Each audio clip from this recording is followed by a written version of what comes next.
હવે આપણે જોઈએ વિદ્યાર્થી મિત્રો કાર્બનના અપરૂપો ફક્ત જાણકારી માટે છે તમને તો અપરૂપ અથવા તો બહુરૂપ એટલે શું વિદ્યાર્થી મિત્રો તો એક જ તત્વના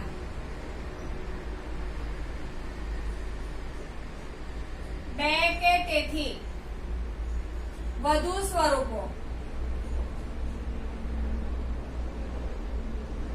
કે જેમના ભૌતિક ગુણધર્મ સમાન પરંતુ રાસાયણિક ગુણધર્મ સમાન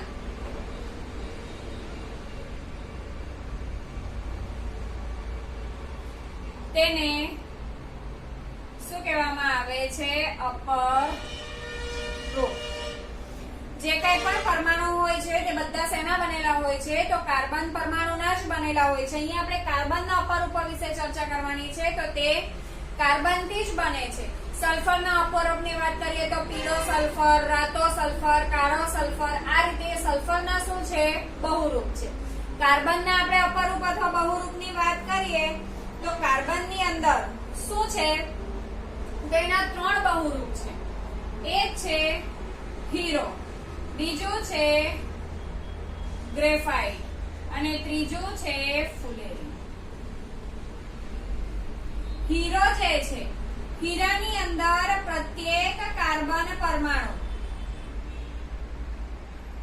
અન્ય 4 કાર્બન પરમાણુ સાથે એટલે કે પ્રત્યેક પરમાણુ બીજા કાર્બનના અન્ય 4 પરમાણુ સાથે 4 કાર્બન પરમાણુ સાથે શું થાય છે જોડાય છે।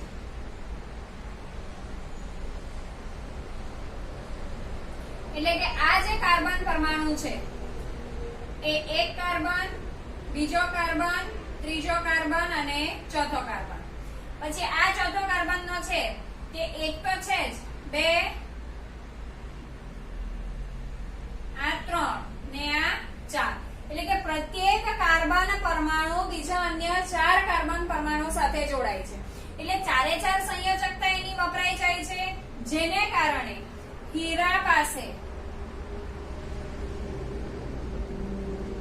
મુક્ત ઇલેક્ટ્રોન હોતો નથી, માટે હીરો વિદ્યુતનો કેવો છે અવાહક છે। કારણ કે વિદ્યાર્થી મિત્રો આપણે 12મા ચેપ્ટર ની અંદર જોઈ ગયા છે કે વિદ્યુતનું વહન કોના દ્વારા થાય છે તો મુક્ત ઇલેક્ટ્રોન્સ દ્વારા થાય છે। મુક્ત ઇલેક્ટ્રોનનું પ્રમાણ જેનામાં વધારે તે વિદ્યુતનો કેવો છે સુવાહક છે। તો એ જ રીતે અહીંયા હીરો પણ હીરાની અંદર હીરો જે છે એ એક પરમાણુ કાર્બનના 4 પરમાણુ સાથે જોડાઈને સખત ત્રિપરિમાણીય રચના શું કરે છે બનાવે છે। ત્રિપરિમાણીય રચના બનાવે છે। હવે એની અંદર બધા જ સહસંયોજક બંધ ગોઠવાયેલા હોવાથી એનું ગલનબિંદુ પણ પ્રમાણમાં કેવું છે ઊંચું છે। બીજું એનો વક્રી ભવનાંક આપણે 10મા ચેપ્ટર ની અંદર જોઈ ગયા છે। સૌથી વધારે વક્રી ભવનાંક કોનો છે હીરાનો છે 2.42 બરાબર। સૌથી વધુ હોવાથી એ શું દર્શાવે છે તો પારદર્શિતા પણ દર્શાવે છે। હીરાનું સંશ્લેષણ પણ કરી શકાય છે। એમ તો હીરો કુદરતમાંથી મળે છે પરંતુ એનું આપણે માનવ નિર્મિત સંશ્લેષણ પણ કરી શકીએ છીએ કે શુદ્ધ કાર્બનને અત્યંત ઊંચા દબાણે અને તાપમાને લઈ જવાથી આપણે હીરાને સંશ્લેષિત કરી શકીએ છીએ। પરંતુ એ જે હીરા છે તે કુદરતી હીરા કરતા પ્રમાણમાં કેવા છે નાના છે, પરંતુ એને સરળતાથી આપણે અલગ કરી શકતા નથી। ત્યાર પછી આપણે વાત કરીએ ગ્રેફાઇટની। ગ્રેફાઇટની આપણે ચર્ચા કરીએ। અહીંયા હીરાનો પ્રત્યેક કાર્બન પરમાણુ બીજા અન્ય 4 કાર્બન પરમાણુ સાથે, જ્યારે ગ્રેફાઇટમાં એક કાર્બન પરમાણુ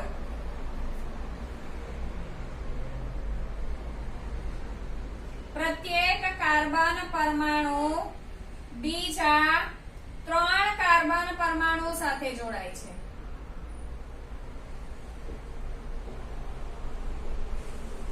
ધારો કે આ કાર્બન પરમાણુ હોય તો એક આ કાર્બન પરમાણુ સાથે, એક બીજા કાર્બન પરમાણુ સાથે અને એક ત્રીજા કાર્બન પરમાણુ સાથે, એટલે કે 3 કાર્બન પરમાણુ સાથે જોડાય છે।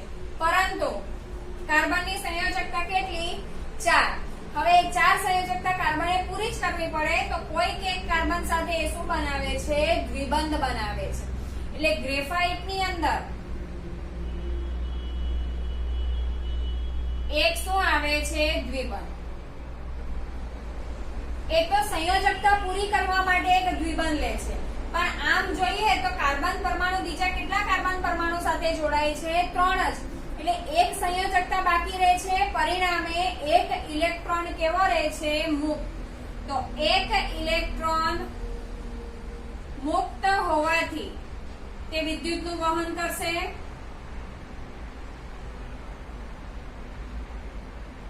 માટે ગ્રેફાઇટ જે છે તે વિદ્યુતનો કેવો છે? સુવાહક છે. બરાબર.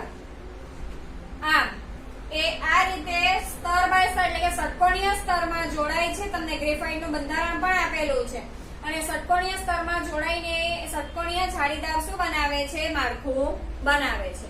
હવે બંનેના બંધારણો કેવા છે વિદ્યાર્થી મિત્રો? જુદા જુદા છે, પરંતુ એમના રાસાયણિક ગુણધર્મ કેવા છે? સમાન છે. ગ્રેફાઇટ હીરો જે છે તે સખત પદાર્થ છે, જ્યારે ગ્રેફાઇટ જે છે તે કેવો છે વિદ્યાર્થી મિત્રો? ચીકણો પદાર્થ છે. કેવો છે? ચીકણો અને લીસો પદાર્થ છે. ને હીરાની ઘનતા કરતા ગ્રેફાઇટની ઘનતા કેવી છે? ઓછી છે. ત્રીજું છે ફુલેરીન.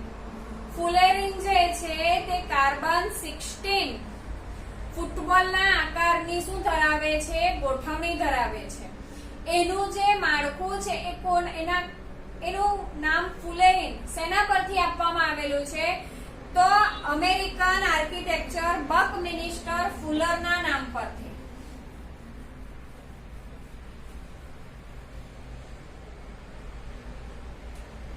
ફુલેરીન કાર્બન 16 બંધારણ છે, એટલે કે એની અંદર 60 કાર્બન પરમાણુ શું થયેલા છે? જોડાયેલા છે. હવે ફુલેરીનનું નામ શેના પરથી રાખવામાં આવેલું છે? તો અમેરિકન આર્કિટેક્ચર બકમિનિસ્ટર ફુલર.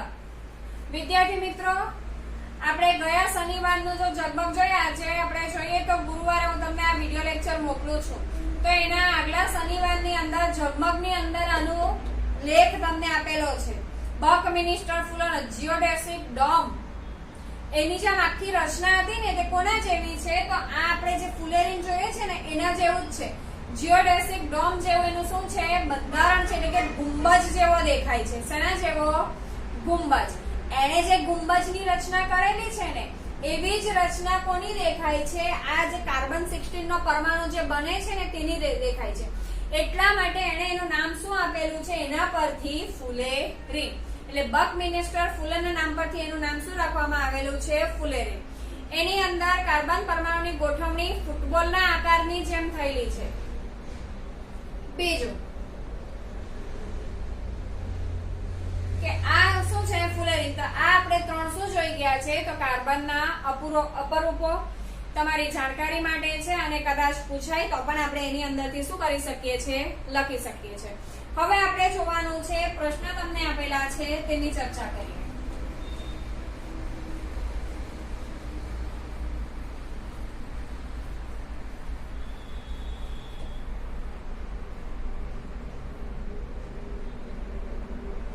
પ્રશ્ન આપેલા છે પાના નંબર 61 પર.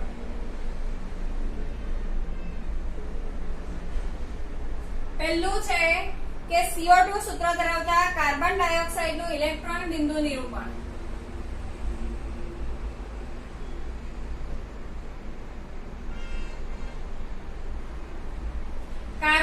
કાર્બન નો પરમાણુ ક્રમાંક કેટલો છે? 6. બરાબર. એની ઇલેક્ટ્રોન રચનાની આપણે વાત કરીએ તો Kl 2 અને 4. કેટલા ઇલેક્ટ્રોન જોઈએ? 4 ઇલેક્ટ્રોન જોઈએ અષ્ટક રચના પૂરી કરવા માટે. પછી જોઈએ આપણે ઓક્સિજન. ઓક્સિજનનો પરમાણુ ક્રમાંક કેટલો છે? 8.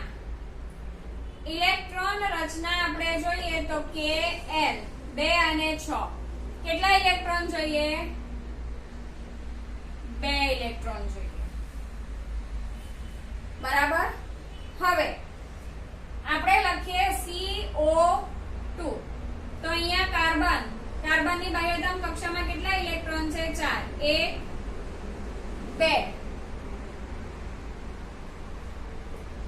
1 2 3 અને 4 પ્લસ 2 શું છે? ઓક્સિજન છે, બરાબર. ઓક્સિજનની બાહ્યતમ કક્ષામાં કેટલા ઇલેક્ટ્રોન છે? 6 ઇલેક્ટ્રોન છે. તો 6 ઇલેક્ટ્રોનને દર્શાવવા માટે 1 2 3 4 5 અને 6.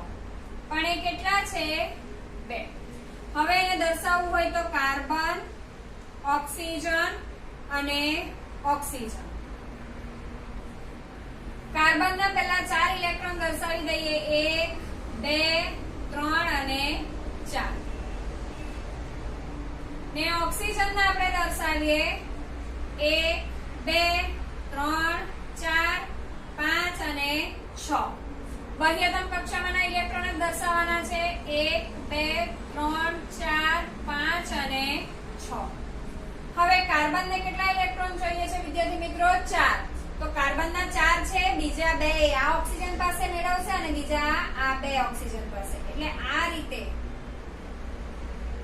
કાર્બન થઈ ગયા 8 ઇલેક્ટ્રોન અને ઓક્સિજનને કેટલા ઇલેક્ટ્રોન જોઈએ છે? 2 ઇલેક્ટ્રોન જોઈએ. તો આ કાર્બન ને ઓક્સિજન આ રીતે આ 2 ઇલેક્ટ્રોન મેળવશે. એટલે 6 ને 2 8 ને આ બાજુથી આ 6 ને 2 8. તો આ શું છે? CO2 નો ઇલેક્ટ્રોન બિંદુ નિરૂપણ. એ જ રીતે વિદ્યાર્થી મિત્રો સલ્ફરના 8 પરમાણુથી બનાવેલ સલ્ફર અણુનું ઇલેક્ટ્રોન બિંદુ નિરૂપણ શું થશે? સલ્ફરના 8 પરમાણુ એકબીજા સાથે જોડાઈને શું બનાવે છે? વલય બનાવે છે.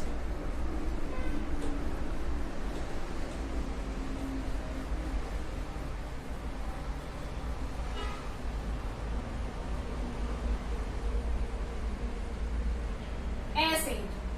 સલ્ફરનો પરમાણુ ક્રમાંક છે 16.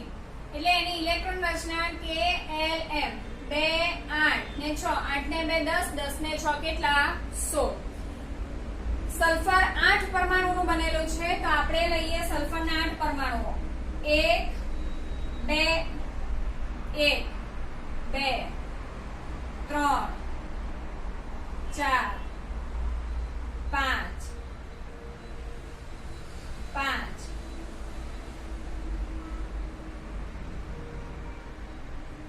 6 7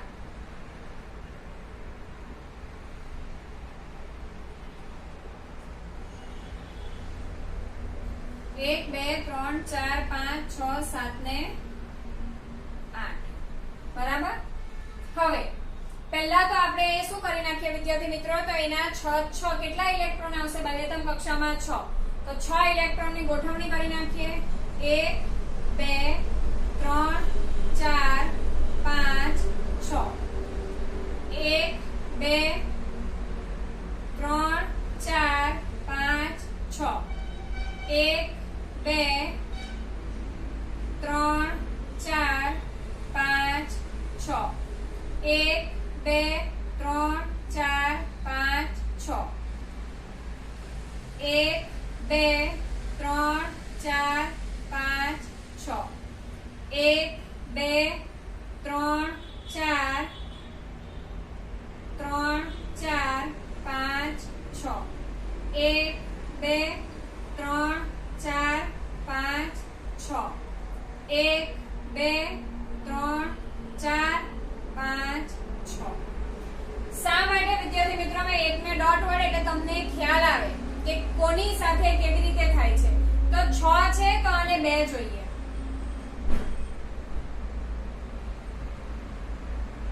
તો એ આની સાથે ઇલેક્ટ્રોન દર્શાવશે. હવે 1 2 3 4 5 અને 6 છે તો આ કોની સાથે દર્શાવશે?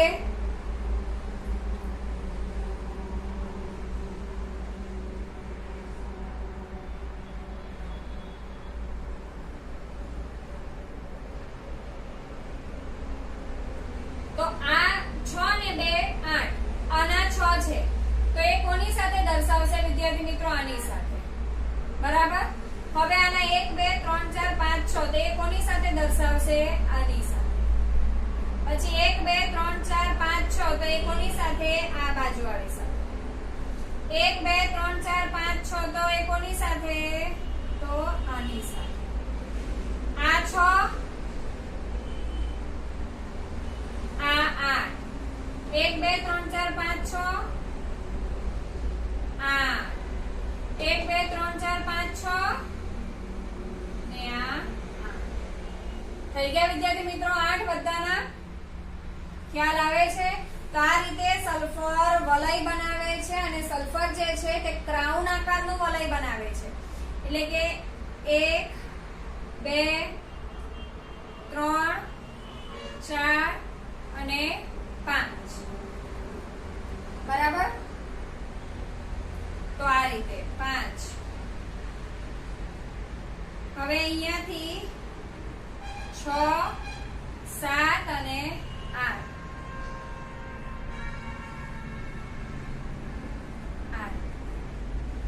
તો એ કોના જેવી રચના બનાવે છે તો ક્રાઉન જેવી એ શું બનાવે છે રચના બનાવે છે તો આ છે વિદ્યાર્થી મિત્રો સલ્ફર 1 ની અંદર આ રીતે એકનું દર્શાવતા જવાનું અને એને આગળના વાળાની સાથે શું કરતા જવાનું સર્કલ કરતા જવાનું એટલે સલ્ફર 1 ની રચના બની જશે ખ્યાલ આવે છે થેન્ક યુ